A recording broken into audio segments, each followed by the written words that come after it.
नमस्कार साथियों, myself Naveen Kumar Nirmal, future ready life adviser.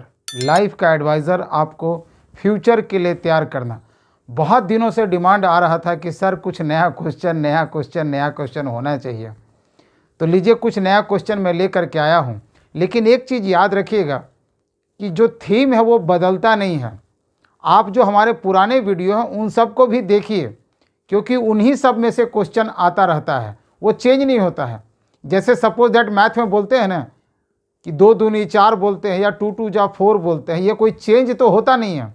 उसी तरह से इसमें भी कुछ बदलेगा नहीं, बस थोड़ा क्वेश्चन को इधर उधर घुमाया जाता है।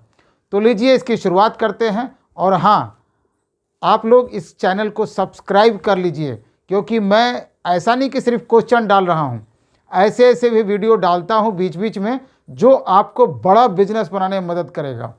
तो लीजिए, ये पहला क्वेश्चन, जीवन के किस चरण में कोई व्यक्ति पूर्व बचतों को सर्वाधिक महत्व देता है? जीवन के किस चरण में, मतलब लाइफ के किस स्टेज में, बचपन में, जवानी में, बुढ़ापा में, तो जीवन के किस चरण में, यही पूछ रहा है। क्वेश्चन को ध्यान से देखिए, जब एग्जाम देने जाइएगा ना तो क्वेश्चन को ध्यान से समझिएगा। जीवन के किस चरण मतलब लाइफ का किस स्टेज में। तो इसमें ऑप्शन दिया है सेवानिवृत्ति के बाद, रिटायरमेंट मतलब कमाने वाला, मतलब जो आदमी अर्निंग कर रहा है। सी है विद्यार्थी, यानी जो पढ़ाई लिखाई कर रहा है। और डी है हाल में विवाहित, यानी जिनकी शादी अभी नई नई हुई है।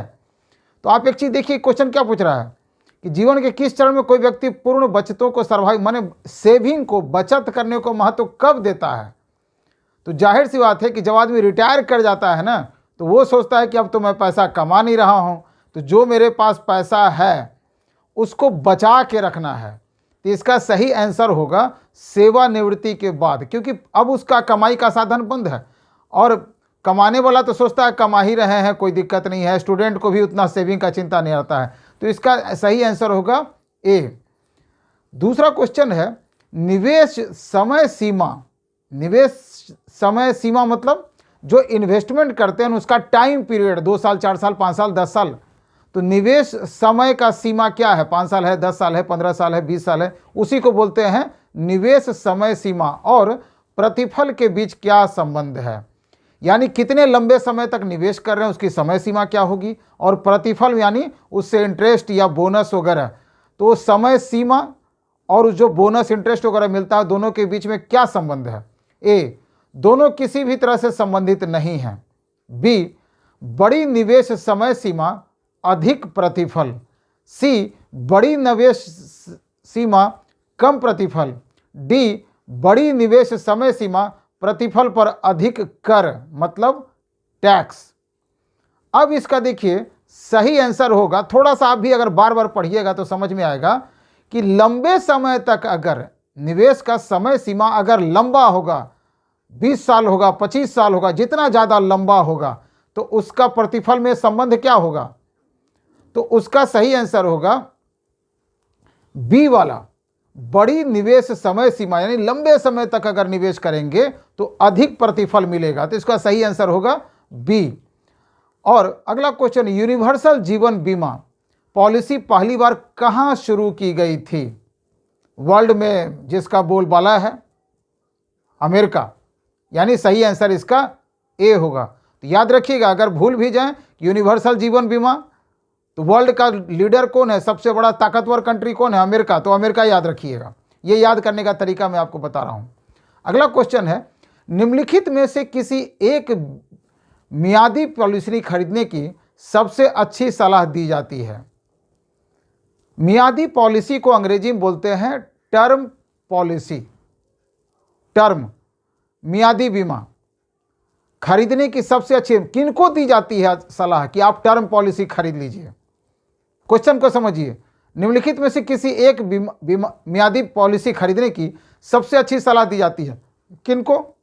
ए, एक ऐसा व्यक्ति जिसे बीमा अवधि के अंत में पैसे की जरूरत है, यानी जब वो मैच्योर कर जाएगा तब उनको पैसे की जरूरत है, क्या इनको मियादी की सलाह दी जाती है, टर्म प्लान की? या बी, एक ऐसा व्यक्ति जिसे बीमा की जरूरत है, यानी इंश्योरेंस की उसको सचमुच में जरूरत है, और एक उच्च बजट है, यानी वो बहुत ज़्यादा पैसा भी प्रीमियम के रूप में दे सकता है, उसके पास बजट है, बीमा का भी जरूरत है और बजट भी है, जितना पैसा लगेगा वो देने के लिए सक्षम है, बजट है।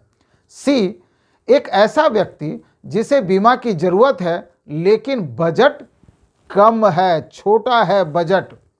एक ऐसा व्यक्ति जिसे एक बीमा उत्पाद की जरूरत है तो उच्च लाभ देता ही है। अब इसमें ध्यान से देखिए कि टर्म प्लान जो होता है ना, उसमें क्या होता है कि प्रीमियम बहुत कम लगता है लेकिन सम एश्योर्ड बीमा राशि जो है, उसका कवरेज जो है वो बहुत ज़्यादा होता है। तो टर्म प्लान यानी मियादी बीमा जो होता है उसके लिए सी वाला सही है कि एक ऐसा व्यक्ति जिसे बीमा की ज़रूरत है लेकिन बजट कम है। तो टर्म प्लान का वैसे भी प्रीमियम कम होता है, तो जिनका बजट कम है और बीमा की ज़रूरत है तो उनके लिए ही मियादी बीमा बेस्ट है। वैसे लोगों को मियादी बीमा यानी कि अंग्रेजी में कहते हैं टर्म प्लान की सलाह दी जाती है।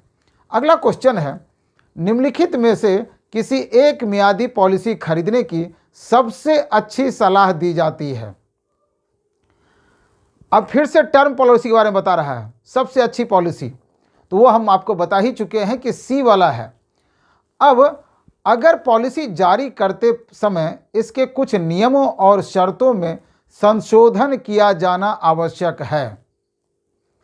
जैसे कि पॉलिसी किसी किसी को जारी कर रहे हैं तो कभी कभी किसी किसी आदमी के साथ में कुछ अलग उनके काम करने का जो टर्म एंड कंडीशन है, या ऐसा काम कर रहे हैं कि कुछ अलग से टर्म एंड कंडीशन वैसे व्यक्ति को लगाने की जरूरत पड़ जाती है। तो उसमें क्या होता है कि उसमें थोड़ा सा नियम और शर्त में, टर्म एंड कंडीशन में कुछ संशोधन किया जाता है, हेर फेर किया जाता है। तो वह कार्य डैश के माध्यम से संशोधन का निर्धारण करके पूरा किया जाता है। ए वारंटी, बी पृष्ठांकन, सी परिवर्तन और डी संशोधन संभव नहीं है। लेकिन ऐसे व्यक्ति के लिए भी संशोधन संभव होता है, लेकिन उसके लिए क्या करता है, पृष्ठांकन, यानी कि ऑप्शन बी सही है। इसको इंग्लिश में बोलते हैं इंडोर्समेंट। कुछ हो सकता है एक्स्ट्रा डॉक्यूमेंट्स मांगा जाए कि भाई क्या काम कर रहे हैं, नहीं कर रहे हैं, तो अलग से थोड़ा टर्म एंड कंडीशन चेंज होता है, उसके लिए कुछ इंडोर्समेंट होता है, कुछ पेपर लगता है, जिसको बोलते हैं हिंदी में पृष्ठांकन। तो इसका सही आंसर है बी। अगला क्वेश्चन है, मुख्य आदमी बीमा, मुख्य मतलब मुख्य आदमी बीमा के तहत बीमित राशि मतलब कितने का इंश्योरेंस हुआ है, आमतौर पर किससे जुड़ी होती है। इसको मुख्य आदमी बीमा को बोलते हैं की इंश्योरेंसमैन, की पर्सन इंश्योरेंस। की यानी किसी किसी कंपनी में कोई आदमी होता है ना, जो मुख्य मेन आदमी होता है, उसके नहीं रहने पर कंपनी का काफ़ी लॉस हो जाता है। ऐसा आदमी होता है, हर कंपनी में एक ऐसा आदमी होता है। तो इंश्योरेंस में क्या होता है कि उस आदमी को मुख्य आदमी बीमा कहते हैं, की पर्सन इंश्योरेंस। तो मान लीजिए कि वो आदमी की बीमित राशि जो है आमतौर पर किससे जुड़ी होती है, व्यवसाय स्टार्टअप करना, बिजनेस को शुरू करना, व्यापार की निरंतरता यानी व्यापार सही ढंग से चलते रहे, सी व्यापार की हानि की भरपाई और डी व्यवसाय का इतिहास। तो इसका सही आंसर होगा सी व्यापार हानि की भरपाई।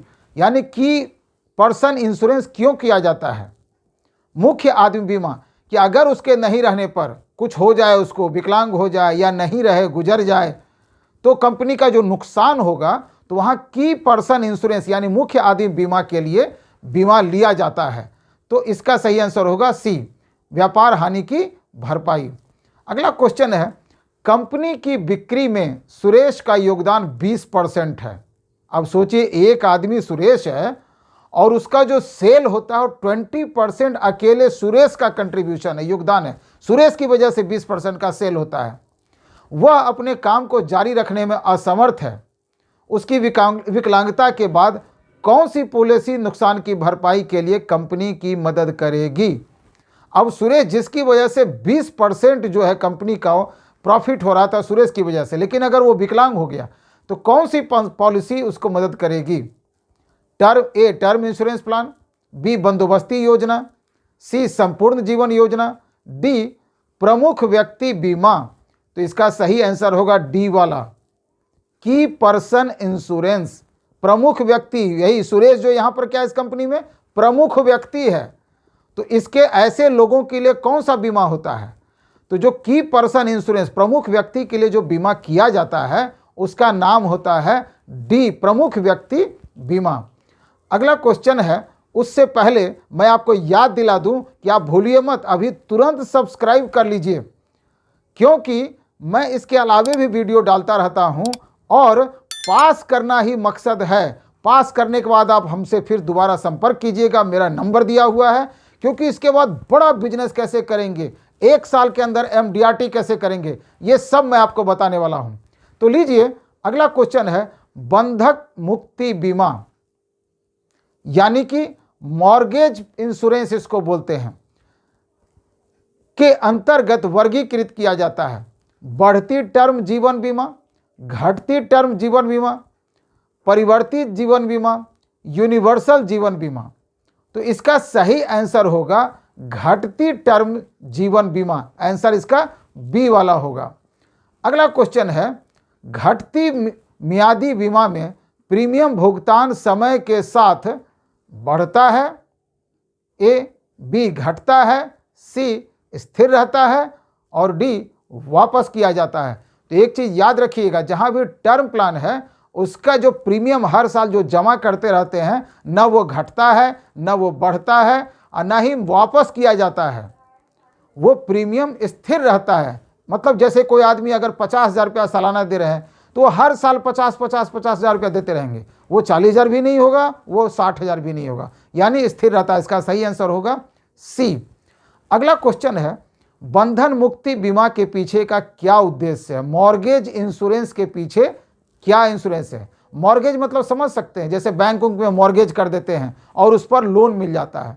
तो इसका सही आंसर है ए, सस्ती बंधक दरों की सुविधा प्रदान करना, बी, आवास ऋण लेने वालों की सुरक्षा प्रदान करना, सी, बंधक संपत्ति के मूल्य की रक्षा करना और डी, चूक के मामले में बेदखली से बचना। अब इसका सही आंसर होगा बी। कोई भी पॉलिसी को जब मॉर्गेज करते हैं तो लोन लेने के लिए करते हैं, उसको बंधक कर देते हैं, मॉर्गेज कर देते हैं। तो इसका सही आंसर होगा आवास ऋण लेने वालों के लिए सुरक्षा प्रदान करना। अगला क्वेश्चन है, अपने जीवन बीमा के लिए आपके द्वारा प्रीमियम का भुगतान जितना डैश मृत्यु की स्थिति में लाभार्थी को क्षतिपूर्ति का भुगतान उतना ही डैश होगा। अब इसका सही क्या पूछ रहा है कि अगर लाइफ इंश्योरेंस पॉलिसी जब लेता है तो प्रीमियम का भुगतान जितना मृत्यु की स्थिति में, डैश मृत्यु की स्थिति में, यानी ए अधिक प्रीमियम का भुगतान अधिक करेगा, या बी कम और अधिक, या सी अधिक और कम। तो इसका सही आंसर होगा ए वाला, अधिक। यानी अपने जीवन बीमा के लिए आपके द्वारा प्रीमियम का भुगतान जितना अधिक होगा, यानी प्रीमियम का अमाउंट जितना अधिक होगा, बड़ा प्रीमियम देगा, तो मृत्यु की स्थिति में लाभार्थी को क्षतिपूर्ति का भुगतान उतना ही अधिक होगा। यानी अधिक प्रीमियम देगा तो भुगतान भी अधिक होगा। तो इसका सही आंसर होगा अधिक। ये मैंने कुछ क्वेश्चन आप लोगों के लिए लेके आया जो काफ़ी दिनों से आप लोगों का डिमांड था। मैं फिर से कह रहा हूँ कि आप लोग चैनल को सब्सक्राइब कर लीजिए और याद रखिए 1 साल के अंदर MDRT होगा। पास करने के बाद हमारे इसी नंबर पर आप संपर्क कीजिएगा। Thank you very much. God bless you.